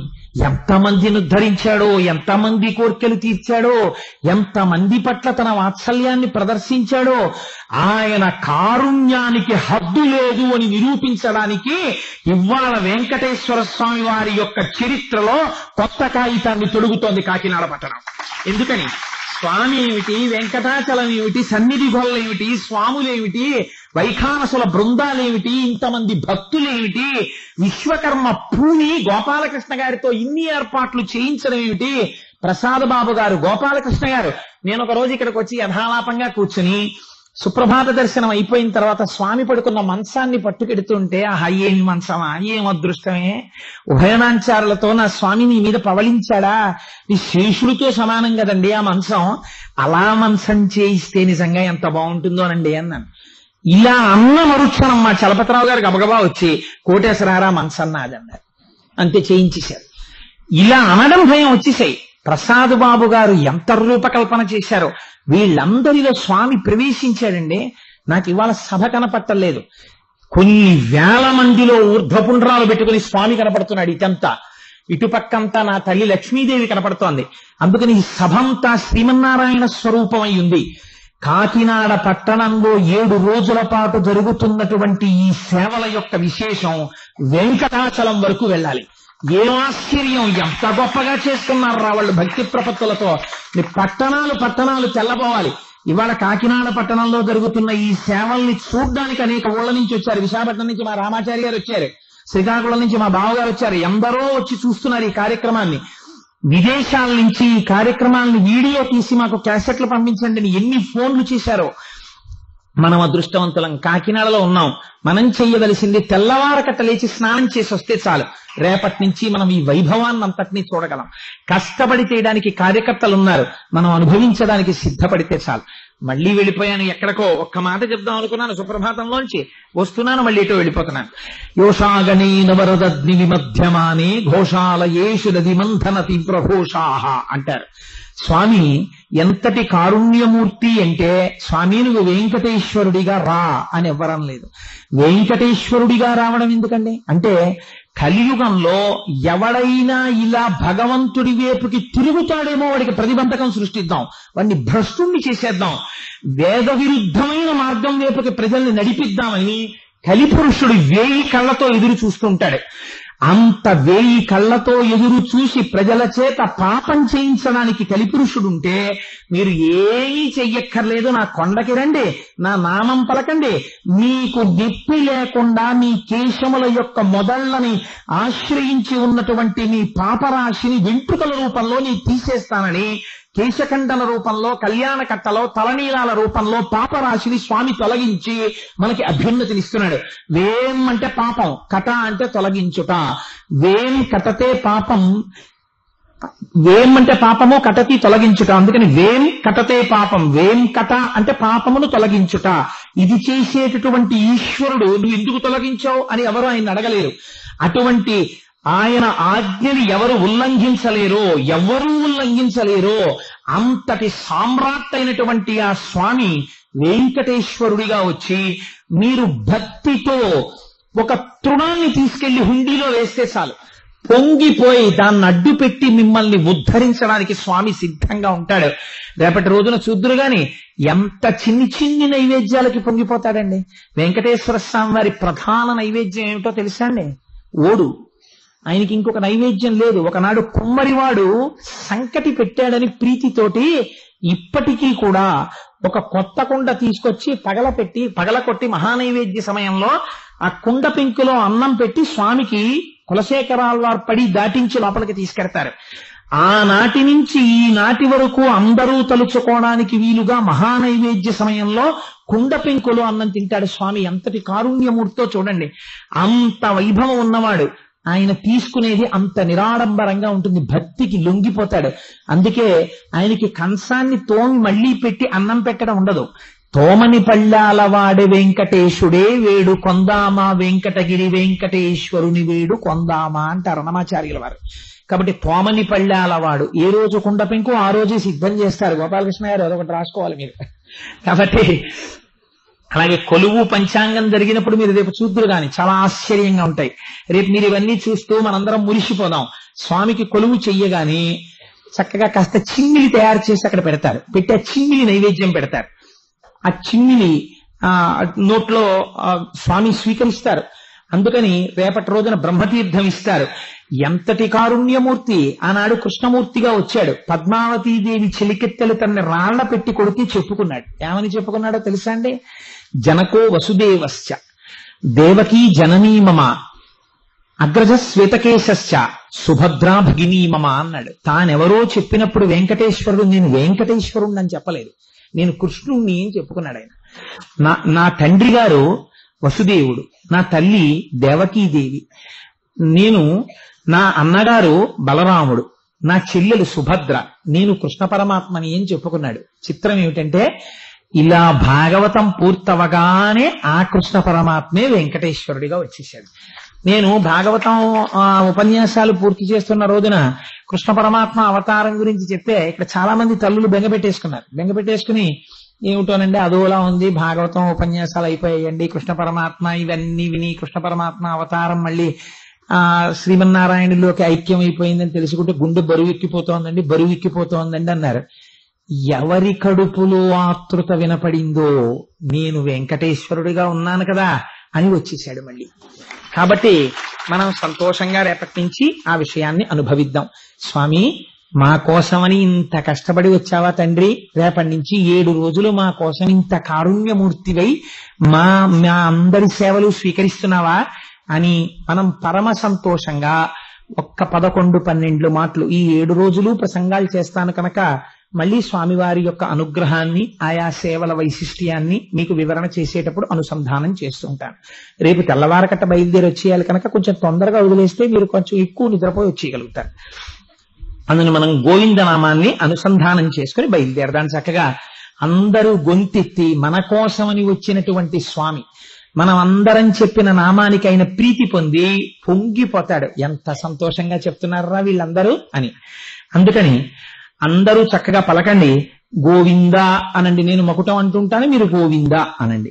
శ్రీ శ్రీనివాస గోవింద, శ్రీ వెంకటేశ గోవింద, భక్తవత్సల గోవింద, భాగవత ప్రియ గోవింద, నిత్య నిర్మల గోవింద, నీలమేఘ శ్యామ గోవింద, పురాణ పురుష గోవింద, గోవింద హరి గోవింద, నవనీత చోర గోవింద, పశుపాలక శ్రీ గోవింద, దుష్ట సంహార గోవింద, పాప విమోచన గోవింద, దశరథ నందన గోవింద, గోపీజనలోల గోవింద, వామన భృగురమ గోవింద, బలరామానుజ గోవింద, అనాథ రక్షక గోవింద, ఆపద్బాంధవ గోవింద, శరణాగత వత్సల గోవింద, కరుణాసాగర గోవింద, గోవింద హరి గోవింద, వెంకటరమణ గోవింద, విరోధిమర్దన గోవింద,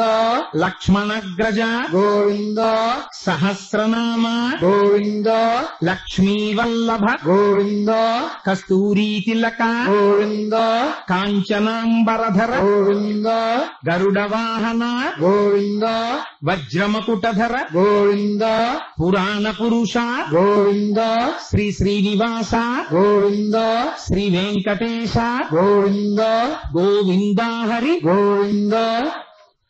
నాకు విని చాలా సంతోషించాను. ఈ 7 రోజులు చాలా మంది దీక్ష తీసుకుని దీక్షితులై కథ విని ఇక్కడ స్వామివారి సేవలు చూసి అదృష్టాన్ని పొందాలని చాలా మంది దీక్షలో ఉన్నారు అని తెలిసింది నాకు. పొంగిపోయాం విని, నిజంగా ఇంత భక్తిభావంతో ఉన్నారు అని చాలా సంతోషం. మంగళాశాసనపరై మదాచార్య పురోగమై సర్వైశ్చ పూర్వైరాచార్యై సత్పురాయాస్తు మంగళం. మంగళం కోసలేంద్రాయ మహనీయ గుణాత్మనే చక్రవర్తి తనూజాయ సర్వభౌమాయ మంగళం.